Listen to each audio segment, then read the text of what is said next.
Hey guys, welcome to yet another episode of ByteSavvy podcast. In this episode, we are going to talk about the GraphQL and its worth in modern old web projects, and we'll be talking about its pros and cons in on the modern software engineering practices. So, yeah, you might know about GraphQL and you might have heard about it, but it is getting lots of backfire these days, and most of the people are saying like we are being tricked, we were tricked to use GraphQL. So let's dive deep into some of the pros, cons, and whether you should consider using it or not. So let's go into some of its benefits. So talking about pros, one of the most important thing we gain from the GraphQL is the flexible data fetching. Is GraphQL allows clients to request exactly the data they need. That basically eliminates overfetching or underfetching of data. This flexibility can lead to more efficient data retrieval, and hence it will reduce the network usages. You don't have to load additional data. You can load, you can fetch the exact payload that you need or you require in your client side. So that's the one of the advantage. And another thing is single endpoint. Though there is single endpoint, there will be multiple queries or mutations, so these might not make sense, but on URL wise it is a single endpoint, and GraphQL typically exposes single endpoint for all its data operations. It simplifies API management, and this contrast with REST, which often requires multiple endpoints for different resources and actions. They have different methods and different endpoints, they have different standards, but you don't have to care about that. And third thing is it has strongly typed schema. Like GraphQL uses a strongly typed schema to define data types and the relationships. Like this schema has edges and vertices and nodes, and so they are very tightly defined. So this schema serves as the documentation and validation, which makes it easier to understand and use API. Like in GraphQL, there is no need for extra documentation. The query mutation schema itself is self uh, descriptive, so you don't have to deal with additional documentation and such.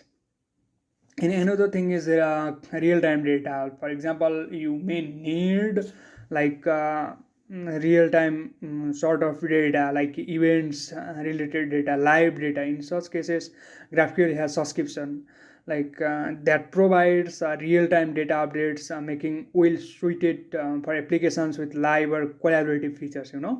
So you don't have to poll again and again. If it was of REST, then you have to poll again and again, or you had to implement some sort of socket. But if you are using GraphQL, that means it already have a subscription feature. So in subscription, what you can do is basically subscribe to call that subscription endpoint, and then it will do the rest. It will provide live data. And then another thing is versioning. Is GraphQL doesn't require versioning of API, since clients request only the data they need. They don't have to deal with the endpoint. So this can simplify API maintenance and reduce the chances of breaking existing clients and making changes. So GraphQL don't have to care about the versioning. So this simplifies the thing. And another is ecosystem and tooling. As GraphQL has a growing ecosystem of tools, libraries, and services that can enhance development productivity, such as Apollo Client, Relay, and server frameworks like Apollo Server or Express GraphQL. They are very feature rich and they are evolving. So ecosystem and tooling are growing. So it's easier in development. We have talked about the pros. Let's talk about few of the its complexity, or few of the disadvantages of using GraphQL. First thing is complexity. While there is flexibility of GraphQL and that is the strength, but it can also lead to complexity, right? Like writing and optimizing GraphQL queries can be more challenging than simple REST endpoints, especially if you are a beginner. Then you have to learn many different things. You have to write the schema. If your framework doesn't automatically converts your interface into the GraphQL, you have to deal with the GraphQL schema. You have to define that.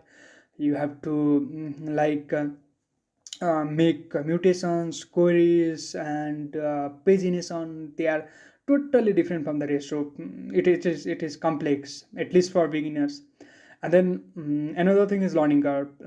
Developers new to GraphQL may need time to learn its concepts, best practices, as well as how to write efficient queries and mutations. Yeah, that's for sure.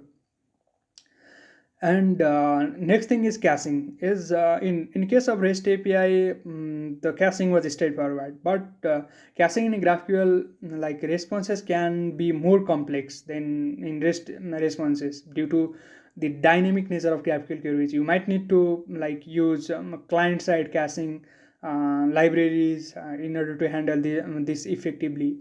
So caching is never simple in GraphQL. Another thing is security. Properly securing GraphQL APIs can be more challenging due to flexibility of client queries. There are different queries, and the such validation also. You have to make the validation also dynamic. So developers must implement robust authentication and authorization mechanisms. Though we can always pass bearer tokens or some sort of basic authentication. But yeah, the security is always trigger in the GraphQL. And next thing is tooling maturity. Well, GraphQL tooling has improved significantly. It may not be as mature and widely adopted as REST in some development ecosystems. So in all of the frameworks, in new frameworks, the ecosystem is still the immature one. In summary, GraphQL is a powerful tool for web development, and that provides flexibility and efficiency, especially for projects with complex and data or large amounts of data or evolving requirements. However, it's important to assess your project's specific needs and trade-offs involved. For simple, straightforward APIs, REST might still be a suitable choice. For more dynamic and data-intensive applications, GraphQL can be an option and a valuable addition to your tech stack. Yeah, so it totally depends on your project.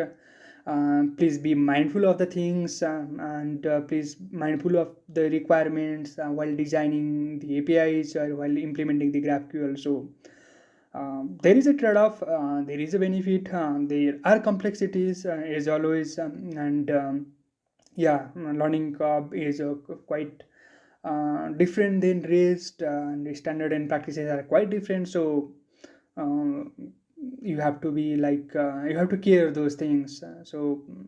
On your requirement, you can use any of the API technique, but GraphQL can be an option. So yeah, that's all from my side.